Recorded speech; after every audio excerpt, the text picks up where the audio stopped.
Un,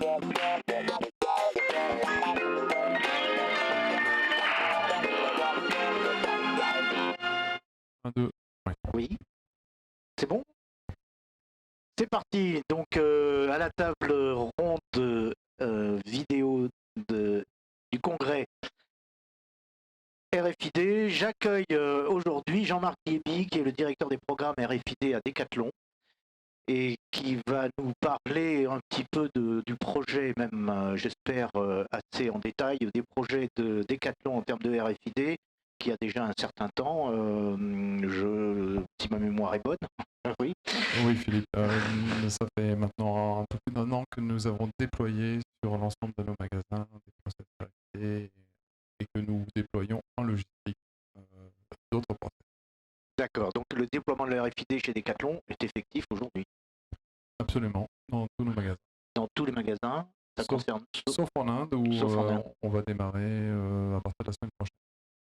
D'accord, et est-ce que cela concerne l'ensemble des produits ou une partie? 86,7% de nos modèles sont éligibles pour l'instant et nous cherchons à continuer à développer l'éligibilité de nos produits pour atteindre le 100% le plus vite possible.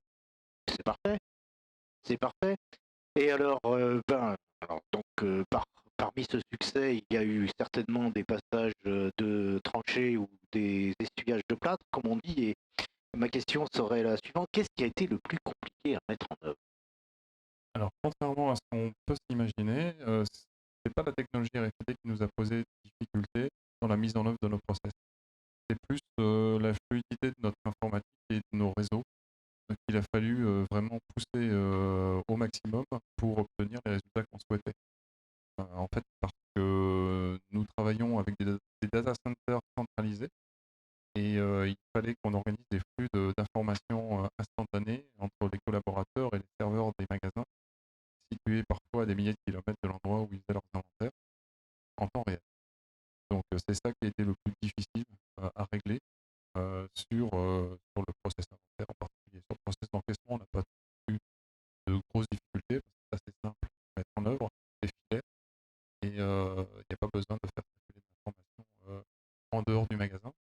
Sur le process de sécurité, ça a pris aussi un peu de temps, même si on a atteint un bon niveau de détection dès le début, parce que les partenaires travaillaient depuis 2 à 3 ans avec nous, NetApp et Checkpoint. Donc on a réussi à régler correctement, mais on a fait un jump un an après sur la détection, parce qu'il a fallu aussi faire du réglage de masse pour affiner et améliorer le système. D'accord. J'entends bien tout cela qui a effectivement certainement eu des difficultés, comme vous venez de l'expliquer, notamment dans l'intégration avec l'ERP, avec votre système d'information général. Et, mais bon, qu'est-ce qu'on peut dire des résultats finalement? Bon, tous ces efforts, est-ce qu'ils apportent le bénéfice espéré, un bénéfice mais pas à la hauteur de celui que vous espériez? Ou bien vous êtes encore aujourd'hui à la recherche des bénéfices de cette mise en œuvre globale? Alors sur le cœur du bénéfice espéré, c'est-à-dire apporter plus de disponibilité produit pour la satisfaction de nos clients dans la recherche de produits en magasin, on est dans l'objectif on est dans l'objectif de départ, qui est difficile à mesurer, très très difficile. Bon, ça a nécessité des trésors d'ingéniosité de notre part pour aller mesurer ces ROI. Parce qu'on mesure des chiffres d'affaires concrétisés et on recalcule les disponibilités derrière. Donc on prend des périodes relativement courtes, mais on a la preuve que effectivement le retour chiffre il est présent, parce que les clients achètent des produits qu'ils n'auraient pas trouvés si on n'avait pas fait des inventaires plus fréquents et bien ciblés comme on les fait avec la RFID. Ça c'est prouvé, c'est un fait. Euh, sur la partie encaissement, on a des pays qui gagnent énormément sur la vitesse d'encaissement parce ils n'encaissent qu'en manuel. Donc là, ils ont un apport de la technologie qui est vraiment très fort. Il y en a d'autres où on a beaucoup de quick checkout, donc des types d'encaissement majoritaires où le client encaisse tout seul. Donc là, l'apport, il est forcément en deçà de ce qu'on peut attendre. Mais globalement, on est aussi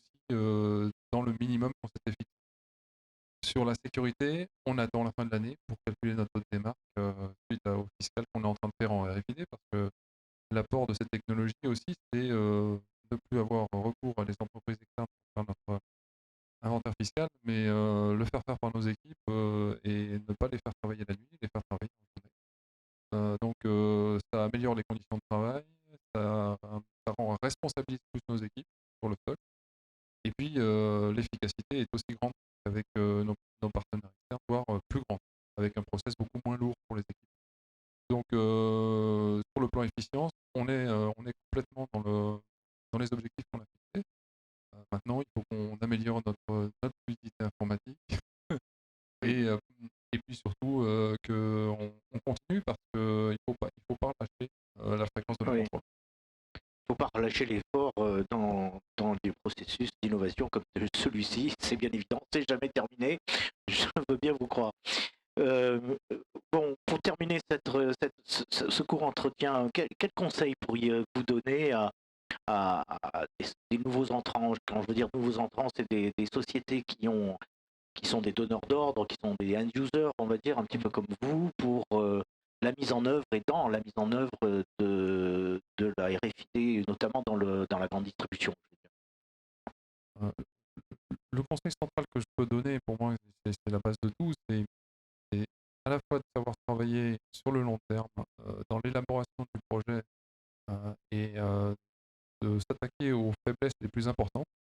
Donc ça dépend des retailers, ça ne sera pas forcément toujours la même chose. Sûrement. Et surtout de travailler avec les users, de travailler avec les utilisateurs, avec les collaborateurs.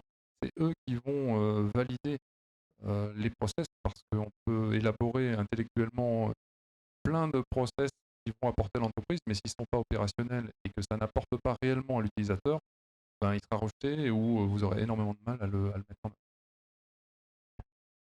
Très bien, Jean-Marc Lévy. Merci beaucoup pour tous ces détails et ces informations très, très utiles et vécues. Hein, on sent que c'est du vécu. Voilà. Excellente journée à vous. Merci beaucoup, Philippe. Au revoir. À bientôt. Au revoir.